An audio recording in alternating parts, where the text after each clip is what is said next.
Everyone, last lecture में हम लोग कर रहे थे सेल्फ़ मैनेजमेंट। और सेल्फ़ मैनेजमेंट में हमने किया था कि सेल्फ़ मैनेजमेंट हमें किस तरह से हेल्प कर सकता है, हम क्या क्या इम्प्रूव कर सकते हैं अपनी लाइफ में। इसके अलावा सेल्फ़ मैनेजमेंट एग्जैक्टली होता क्या है, ठीक है। अब हम बात करेंगे कि हम लोगों के अंदर अगर हमने खुद को मैनेज करना है। अब मैंने आपको बताया था कि अगर आप मैनेज करते हैं खुद को, दैट मीन्स कि आप अपने काम को एक अच्छे तरीके से इफ़ेक्टिवली और इन टाइम आप अपने कामों को एडजस्ट कर सकते हैं, राइट। अब जो आपके काम है, आप अपने कामों के साथ साथ अपने आप को भी, क्योंकि कई बार क्या हो जाता है, कई बार हम लोग कोई काम करने के बाद में इतना एग्जॉस्ट हो जाते हैं, इतना थक जाते हैं कि हम उसके बाद और कोई काम नहीं कर पाते हैं, ठीक है। ये चीज़ मैंने आपको एक चीज़ पहले भी बताई है, हम जो चीज़ पढ़ते हैं हमें उसको देखना है कि हमारी लाइफ में वो चीज़ कहाँ इम्प्लीमेंट होती है, ठीक है। तो आई जस्ट सॉ कि मुझे भी मेरे साथ पहले ऐसे होता था कि कोई एक बहुत इम्पोर्टेंट काम है, उसको करने के लिए मैं पूरा टाइम के बाद में टोटली टायर्ड हो जाना, तो उसके बाद मैं कोई और काम नहीं कर सकती थी। तो वो मेरी पुअर सेल्फ मैनेजमेंट थी, ठीक है। तो हमें अपनी जो मैनेजमेंट है, जो अपने आप को मैनेज करना है, आत्म प्रबंधन करना है, उसके लिए हमें कुछ ना कुछ चीज़ों के बारे में जानकारी होना चाहिए। अब कौन कौन सी चीज़ों की जानकारी होनी चाहिए हमारे पास में? देखो, सबसे पहली चीज़ आती है हमारे पास में सेल्फ़ अवेयरनेस, ठीक है। दूसरी है सेल्फ़ कंट्रोल। अब ये चीज़ें होती क्या हैं, हम तीन ही यहाँ पे कितने हैं, 1 2 3 4 5 6 7 8 9 10 है। हम आज 5 कर लेंगे, ठीक है। 5 होते हैं, देखते हैं कितना होता है। आई वुड ट्राई कि 5 कर लेंगे आज हम, ठीक है। तो फर्स्ट आता है आपके पास में सेल्फ अवेयरनेस, सेकंड आता है सेल्फ कंट्रोल, नेक्स्ट आता है सेल्फ कॉन्फिडेंस, ठीक है। इसको कॉन्फिडेंस नहीं पढ़ना है, ठीक है, डांस नहीं होता, कॉन्फिडेंस, ठीक है। Problem solving. अच्छा, एक और चीज़ है, ये वर्ड जो होता है PRBLEM, ठीक है। सो ये जो है, ये प्रॉब्लम है, बी है इसमें, ठीक है। बहुत से बच्चे प्रोनाउंस करते टाइम क्या बोलते हैं,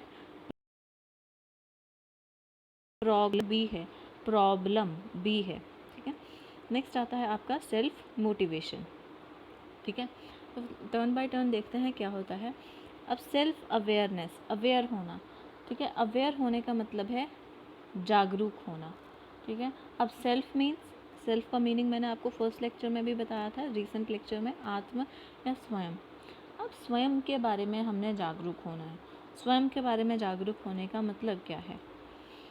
स्वयं के बारे में जागरूक होने का मतलब है कि आप लोगों को अपनी जो स्ट्रेंथ के बारे में और अपनी जो वीकनेसेस हैं उनके बारे में पता होना चाहिए।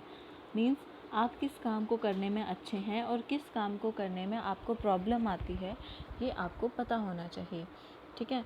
मैं एक चीज़ हमेशा आप लोगों को ये चीज़ अभी भी आपको बताती हूँ। देखो, जनरली बच्चों में क्या टेंडेंसी होती है, बच्चे क्या सोचते हैं कि मैं पढ़ने में अच्छी हूँ या मैं पढ़ने में अच्छा हूँ, तो मुझे स्पोर्ट्स में भी अच्छा होना चाहिए, ठीक है, मैं स्पोर्ट्स में भी टॉप ही रहूँ, ठीक है। उसके बाद में मैं पढ़ने में अच्छी हूँ तो मैं ही मॉनिटर बनूँगी, ठीक है। ये एक स्टडी का एस ले लेते हैं, ये गेम्स का जी ले लेते हैं, ये मॉनिटर का एम ले लेते हैं, ठीक है। मैं एक्स्ट्रा करिकुलर एक्टिविटीज़, अगर डांस वगैरह होता है तो मैं डांस में भी पार्टिसिपेट करूँगी और उसमें भी मैं टॉप ही रहूँगी, क्योंकि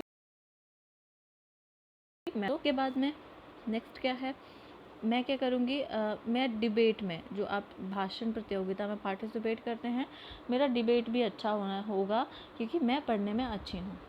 अब ये जो चीज़ें मैंने आप लोगों को, इतनी सारी चीज़ें मैंने वाइज, स्टडी है, गेम्स है, क्लास में मॉनिटर होना, या एक्स्ट्रा करिकुलर एक्टिविटीज़ में पार्टिसिपेट करना, या जो आपकी डिबेट एंड ऑल जो हैं उसमें पार्टिसिपेट करना, ये सारे डिफरेंट एरियाज़ हैं, ठीक है।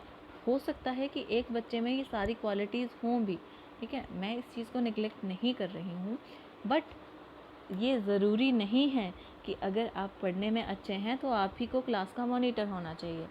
क्लास का मॉनिटर उस बच्चे को होना चाहिए जो क्लास को कंट्रोल कर सके, ठीक है। वो जो रिस्पॉन्सिबिलिटी उसको दी जाती है वो उसको पूरा कर सके, क्योंकि क्लास मॉनिटर की क्या रोल होता है, उसके पास में क्लास पास रहेगा, जो भी बच्चा जाएगा उसको क्लास पास देना पड़ेगा, ठीक है। अब आप, और सेकेंडली क्लास के बच्चों को भी अच्छे से ट्रीट करना है, उनको मारना नहीं है, पीटना नहीं है, ठीक है। तो ये ज़रूरी नहीं है कि जो बच्चा पढ़ने में अच्छा वो क्लास भी कंट्रोल कर पाए, ऐसा ज़रूरी नहीं हो सकता, ठीक है। तो जो बच्चा इंटेलिजेंट है वो ज़रूरी नहीं है कि वो मॉनिटर ही हो, ठीक है। Similar goes with the games, ठीक है। थर्ड आता है एक्स्ट्रा करिकुलर एक्टिविटीज़, देन आती हैं आपकी डांस। अब जो बच्चा एथलेटिक्स में या कबड्डी या खो खो में जाता है, दैट रियली डजंट मीन कि उसको डांस करना भी अच्छे से आता हो, ठीक है। तो हमें जो चीज़ आती है, देखो एक चीज़ है, आपको हमेशा अपने आप से कभी झूठ नहीं बोलना है। You shouldn't lie to yourself. आप दुनिया से झूठ बोल लो, बट एटलीस्ट आपको खुद से झूठ नहीं बोलना चाहिए, ठीक है। अगर आप खुद से झूठ बोलने की कोशिश करोगे तो क्या होगा, आप लोग अपने आप को एक अंधेरे में रखोगे, और उससे क्या होगा, आप कभी आगे ग्रो नहीं कर पाओगे। जब मैं आपकी लाइव क्लास भी लेती हूँ, मैंने आपको बार बार बोलती हूँ, या तो आपको कोई क्वेश्चन आपसे पूछा जाता है, या तो वो क्वेश्चन आपको आता होता है, या तो वो क्वेश्चन आपको नहीं आता होता है, यही बात होती है। थोड़ा थोड़ा आता है, थोड़ा थोड़ा नहीं आता है, या तो आता है या नहीं आता है। या तो आपके पास में कॉन्फिडेंस है कि आप उसका आंसर दे सको, या तो आपके पास में कॉन्फिडेंस नहीं है कि आप उसका आंसर नहीं दे सकते, ठीक है। तो हमें, अगर तो आपको आता होगा तो आप बोलने में सक्षम होंगे, नहीं आता होगा तो हम कोई सोल्यूशन निकालेंगे कि आपको वो चीज़ आ जाए, ठीक है। तो आप सबसे पहले, आपको अपनी स्ट्रेंथ और वीकनेसेस के बारे में पता होना चाहिए। जिस चीज़ में आप अच्छे हैं, आप उसको अपनी एक पूरी कमांड बना लीजिए कि मैंने इसमें मेरे से आगे कोई नहीं जा सकता। जहाँ पे आपकी वीकनेसेस हैं, ऐसा नहीं कि उस एरिया को बिल्कुल ही छोड़ देना है, बट येस, उसको भी थोड़ा बहुत इम्प्रूव करना है। बट आपने ये चीज़ ज़रूर देखनी है कि आपके पास टाइम कितना है, ठीक है। अब आप मान लिया एक बच्चा जो है वो पढ़ने में अच्छा है बट डांस में अच्छा नहीं है, और सर्कमस्टांसेस ऐसे हो जाते हैं कि जो आपका एनुअल फंक्शन है वो जनवरी में शिफ्ट हो जाता है, ठीक है। वैसे होता नहीं है बट सपोज़ कर लेते हैं, ठीक है। और आपके फरवरी में क्या लगने वाले हैं, प्री बोर्ड्स लगने वाले हैं, जो 10th क्लास होती है उनके प्री बोर्ड्स लगने वाले हैं, मान लिया। अब जनवरी में एनुअल फंक्शन है, अब वो बच्चा सोचेगा जी मैं तो डांस नहीं कर सकता, अब मैं जनवरी में डांस सीख लेता हूँ। उससे क्या होगा, जब भी आप कोई नई चीज़ पे सीखने पे ज़ोर देते हैं, दैट मीन्स आपका कोई ना कोई चीज़ छूट जाती है। आपको सीखना चाहिए, बट यही चीज़ अगर आप अप्रैल से लेके सितंबर तक सीखते तो वो चीज़ क्या होती, आपकी पॉजिटिव पॉइंट में जुड़ जाती। तो यही बात होती है, आपको अपने बारे में पूरी जानकारी होनी चाहिए। आपको कौन सा काम आता है, कौन सा काम नहीं आता है। लोगों से भले झूठ बोल लो, खुद से झूठ नहीं बोलते हैं कि मैं ये कर सकती हूँ, ठीक है। अगर आप अपने आप को सच बोलना सीख लेंगे तो आप अपने आप को इम्प्रूव करना भी सीख लेंगे। तो सेल्फ अवेयरनेस मीन्स आत्म जागरूकता, ठीक है, अपने आप के प्रति जागरूक होना। नेक्स्ट आता है आपका सेल्फ कंट्रोल। अब कंट्रोल का मीनिंग क्या होता है, अपने आप, अपने संयम रखना है।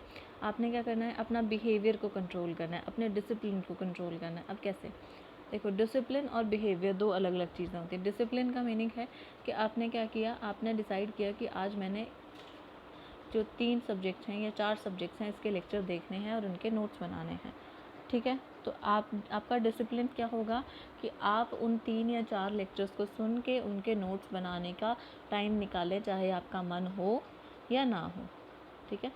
वो होगा आपका डिसिप्लिन, और वो आपकी नींद के ऊपर, आपके डे टू डे एक्टिविटीज़ के ऊपर कंट्रोल को दर्शाएगा। आपने अपने आप को कंट्रोल किया और आपने अपना टारगेट को अचीव किया। दूसरा होता है सेल्फ कंट्रोल का मतलब, आपने अपने बिहेवियर को कंट्रोल करना है। अब बिहेवियर को कंट्रोल करने का मतलब क्या होता है, आपने अपना, जैसे बहुत से लोग होते हैं जिनको बहुत गुस्सा आता है, ठीक है, एंगर मैनेज से, ठीक है, अपना गुस्सा कंट्रोल नहीं होता, किसी को भी कुछ बोल देना, किसी का अपने जो आपकी ज़ुबान है उस पर कंट्रोल नहीं होता, कभी भी किसी को कुछ बोल देना, ठीक है। तो आपको आपका बिहेवियर जो है, देखो आप अपने फ्रेंड्स के साथ कैसे रहते हैं उससे कोई फ़र्क नहीं पड़ता, आप अपने फ्रेंड्स के साथ जो मर्ज़ी कर सकते हैं, ठीक है। बट आपको ये चीज़ ध्यान रखनी चाहिए कि जब कोई आपसे थर्ड पर्सन मीन्स कोई भी आपका टीचर है या कोई भी बाहर से कोई आता है, उनके सामने आपका बिहेवियर एकदम परफेक्ट होना चाहिए, ठीक है। तो आप उसको तू तड़ा करके बात नहीं कर सकते या उनसे बदतमीज़ी नहीं कर सकते, समझ में आया।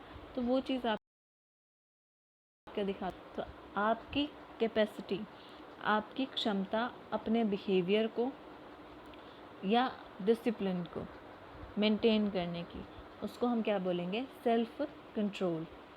समझ में आया। नेक्स्ट आता है सेल्फ कॉन्फिडेंस। अब सेल्फ कॉन्फिडेंस क्या होता है?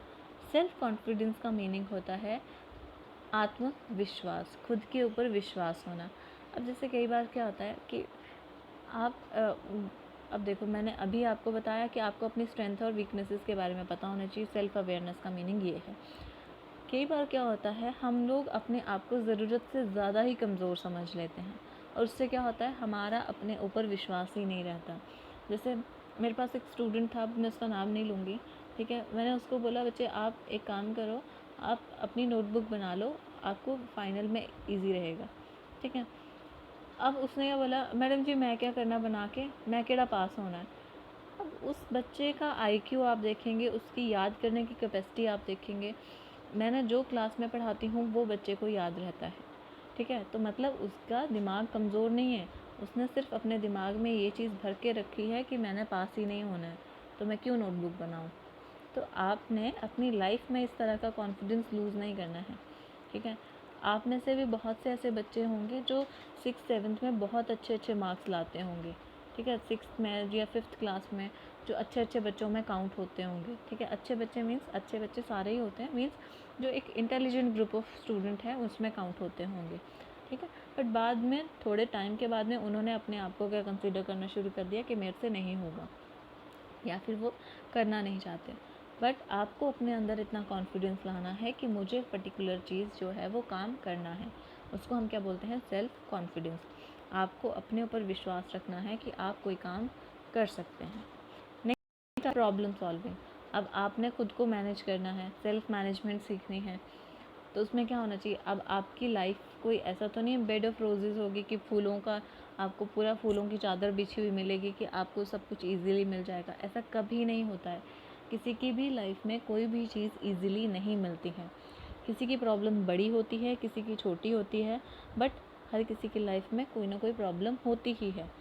या तो हम उन प्रॉब्लम्स को सिर पे बिठा सकते हैं कि हमारी लाइफ में तो बुरे हाल है, मेरी तो किस्मत ही ख़राब है, इस तरह के चीज़ें हम सोच सकते हैं। या फिर हम क्या करें, उस पर्टिकुलर प्रॉब्लम को सॉल्व करें। जब हम प्रॉब्लम को सॉल्व करने की कोशिश करते हैं तब हम उस हमारी जो क्वालिटी है जो और इम्प्रूव होकर आती है। इसका सबसे बड़ा एग्जाम्पल है आपका एक फेवरेट सब्जेक्ट मैथ्स। बच्चों को मैथ्स नहीं आता, ठीक है। अब आपको मैं बोलूँ कि मैथ्स एक बहुत इंटरेस्टिंग सब्जेक्ट है, आप बोलेंगे मैडम तो कुछ भी बोलती है, ठीक है। बट मैथ्स एक इंटरेस्टिंग सब्जेक्ट है, आप उसको इजीली कर सकते हैं। बट थिंग इज़, आप लोगों को आदत कहाँ है, आप लोग हाथ से मैथ को नहीं करते हैं, आप उन क्वेश्चंस को सॉल्व नहीं करते घर जाके। जो सर ने करवाए हैं वो भी आप सॉल्व नहीं करते कि आप उनको दोबारा करने की कोशिश करो।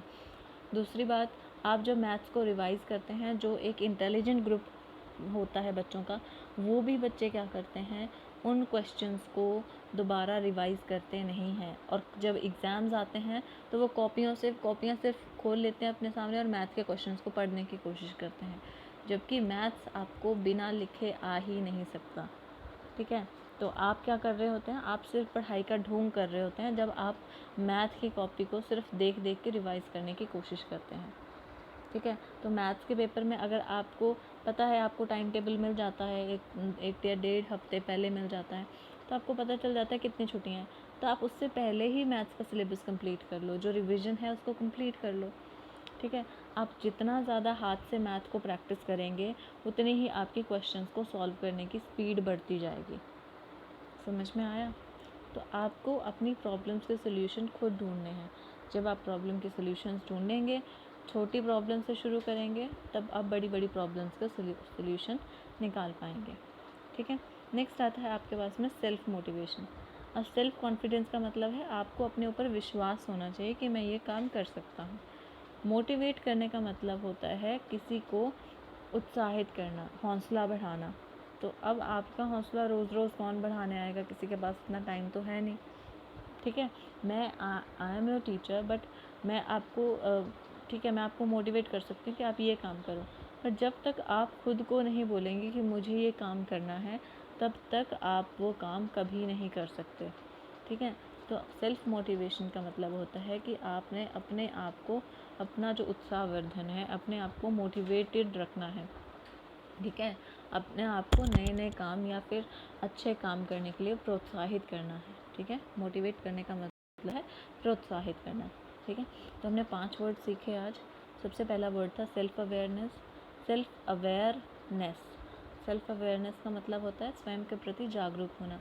नेक्स्ट है सेल्फ कंट्रोल। सेल्फ कंट्रोल का मतलब होता है कि आपने अपने ऊपर क्या रखना है, कंट्रोल रखना है, अपने ऊपर एक संयम बना के रखना है। नेक्स्ट है सेल्फ कॉन्फिडेंस। कॉन्फिडेंस का मीनिंग होता है कि आपने जो है अपने अंदर एक विश्वास रखना है, अपने ऊपर विश्वास रखना है। नेक्स्ट है आपकी प्रॉब्लम सॉल्विंग कैपेबिलिटी होनी चाहिए। आपकी लाइफ की प्रॉब्लम्स हैं, आपको ही सॉल्व करनी होंगी। आपकी प्रॉब्लम्स को आपसे ज़्यादा कोई नहीं जानता, राइट। तो आप दूसरे के मुंह को देखेंगे कि मेरी कोई प्रॉब्लम सॉल्व करके देगा, ऐसा कभी नहीं होगा, आज भी नहीं और आपकी लाइफ में कभी भी नहीं। ठीक है, नेक्स्ट होता है सेल्फ मोटिवेशन। अपने आप को प्रोत्साहित करिए कि मैं ये काम कर सकता हूँ। ठीक है, so this was the lecture. हमने 5 स्किल्स के बारे में पढ़ा है। नेक्स्ट जो 5 स्किल्स हैं वो नेक्स्ट लेक्चर में हम कवर अप करेंगे। So this was it. Thank you so much for listening.